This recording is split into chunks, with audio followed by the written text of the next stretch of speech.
on a souvent une gêne naturelle, j'imagine, de s'adresser les uns aux autres quand on ne se connaît pas, que ce soit à l'intérieur de notre culture, mais encore plus quand on est de gens quand on rencontre quelqu'un d'une culture différente, d'une langue différente.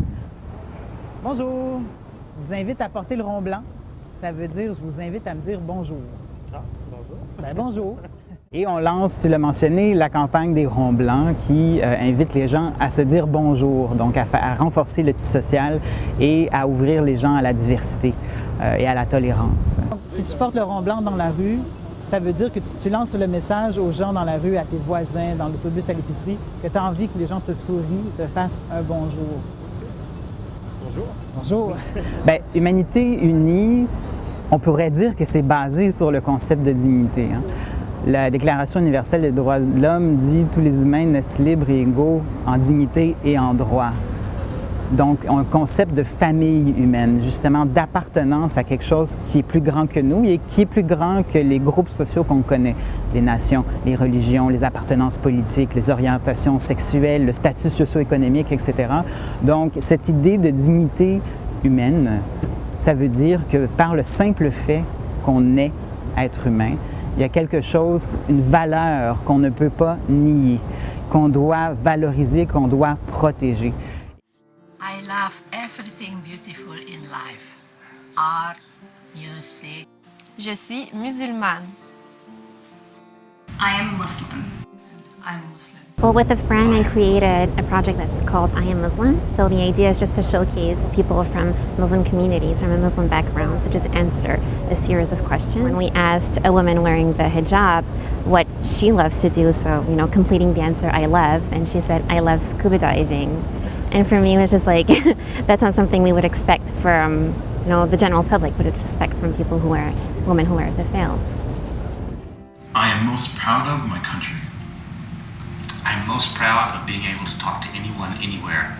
I am most proud of the oppressed people across the world who are struggling peacefully for their rights and dignity. I think dignity for me is the idea of being able to affirm yourself and your identity and be able to be respected and valorized and respected in your identity. And dignity is also the ability to make choices and the ability to being recognized as a person, regardless of your cultural background, of your socioeconomic status. Bien, moi, je crois fondamentalement que la notion de dignité est reliée à l'idée de développer son plein potentiel. Puis c'est ce qu'on fait avec notre organisme, de voir à ce que les jeunes développent leur plein potentiel. Et l'éducation, pour moi, c'est à la base de ce que ça prend. Donc, pour pouvoir faire les choix qui conviennent à un individu, il faut être éduqué, puis notre organisme vise spécifiquement le modèle d'éducation. Ce qu'on fait, c'est qu'on utilise la motivation des jeunes pour le sport, de façon à ce qu'ils s'engagent dans leur réussite scolaire. Et la manière dont ça s'opère, c'est qu'on a un partenariat avec une école dans le quartier Saint-Michel de Montréal. Et ces jeunes-là, qui jouent au basketball dans leur école, pour faire partie de leur équipe, ils sont obligés de suivre notre programme, qui est un encadrement additionnel qui inclut l'aide aux devoirs, des conférences, du mentorat. On arbitre le jeu. Moi, je me charge du compte à rebours, puis lui, je fais les points. On n'est pas assez d'avoir un groupe de jeunes qui allaient obligatoirement à l'aide aux devoirs, à des jeunes qui veulent maintenant être présents régulièrement, qui sont engagés dans leur propre réussite. Au point où une journée où il n'y avait pas d'aide aux devoirs prévue, les jeunes se sont rassemblés et ont décidé de former un groupe d'aide aux devoirs eux-mêmes et on a dû ouvrir une classe en fait pour que les jeunes puissent étudier. Je pense que c'est un exemple parfait de conscientisation de l'importance de l'éducation qui, bien sûr, à long terme, va mener à ce que ces jeunes-là puissent connaître un peu les choix qui sont à leur disposition. Pour moi, la santé est à la base de la dignité. C'est ce qui permet à l'individu d'accomplir tout ce qu'il veut dans la vie sans limite, sans une limite qui lui soit imposée parce que son corps n'est pas capable de suivre sa tête, ses idées, ses rêves. C'est de donner cette chance-là à un individu qui naît autant dans un quartier défavorisé que dans un quartier riche, à Montréal comme un peu partout dans le monde, de se dire on est avec une santé qui est égale pour nous permettre de se développer, une santé qui reste égale, qui est égale au départ, à la naissance, mais qui reste la même, qui reste un bon niveau de santé à travers le parcours de l'individu dans la société. Je suis étudiante en médecine maintenant à l'Université de Montréal en deuxième année. Je suis allée en médecine parce que je sentais que c'est ce qui rejoignait plus mes intérêts. Depuis que je suis au secondaire, j'ai fait beaucoup d'implications communautaires, sociales, auprès d'organisations comme par exemple une organisation qui s'appelle Solidarité Haïti, qui vient à donner une aide aux campagnes haïtiennes, plusieurs niveaux. Après, j'ai continué avec Amnesty International au cégep. J'ai monté des campagnes au niveau québécois pour eux. J'ai participé à leur congrès.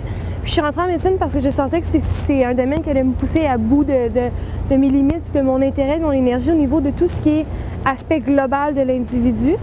Puis là, aujourd'hui, je suis présidente d'une fédération internationale d'étudiants en médecine, de la division québécoise.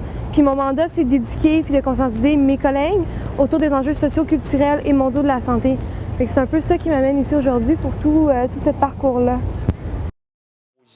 Regroupant des pays, des organisations engagées de différents horizons qui partagent des valeurs communes. C'est un organisme qui a été créé en 2004 et qui intervient auprès de groupes de jeunes dans différents milieux, dans le milieu scolaire, primaire et secondaire, pour faire en sorte de former des jeunes animateurs qui vont par la suite dans des groupes scolaires animer des ateliers sur différents enjeux sociaux, différentes questions qui préoccupent les jeunes, que ce soit les questions d'identité, de cohabitation, des questions d'environnement et de ressources naturelles, des questions de leadership chez les jeunes également.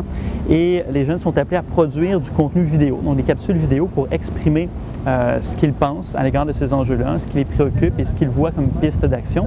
Et ça, c'est échangé avec des groupes de jeunes de d'autres pays.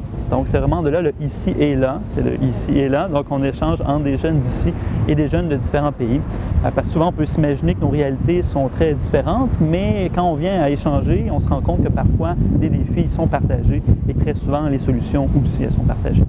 Cet arbre que nous venons de planter pourra, n'est-ce pas, améliorer les conditions de vie des élèves au collège de la retraite. Merci.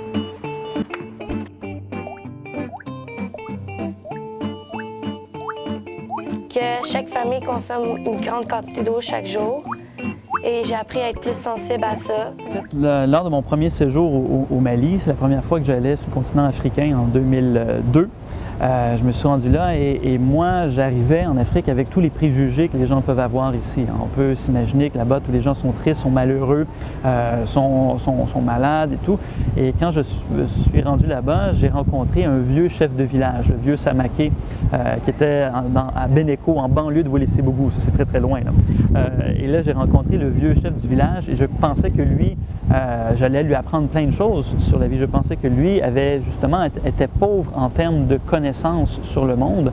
Et finalement, je me suis rendu compte qu'il était beaucoup plus riche que moi parce que lui savait ce qui se passait même chez nous. Il me disait, mais chez vous, qu'est-ce que vous faites avec les peuples autochtones? De quel sort réservez-vous à vos aînés? Vos jeunes, est-ce qu'ils s'impliquent en politique? Vos entreprises qui viennent chez nous, qui payent nos ressources, qu'est-ce que vous faites par rapport à ça? Bien, pour moi, la dignité, c'est de pouvoir vivre pleinement ses valeurs, de pouvoir vivre pleinement son identité.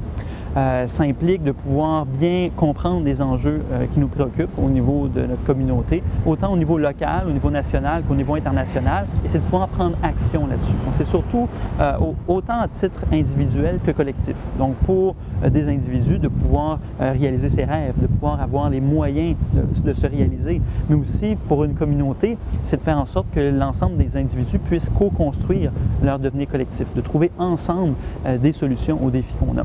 Mais Montréal n'est pas unique. J'aimerais pouvoir te dire que Montréal, c'est la ville dans laquelle il faut que ça se passe. Non, Montréal, ça commence par ici, parce qu'on est ici, mais c'est une pierre dans l'édifice que représente l'humanité. Il y a d'autres cités.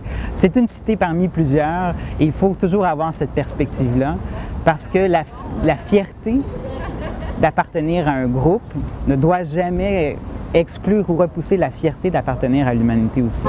Donc oui, on est fiers d'être à Montréal, on est fiers que ça commence à Montréal, une ville qu'on dit cosmopolite, interculturelle, mais ce n'est qu'un tremplin pour aller s'étendre sur l'ensemble de la planète.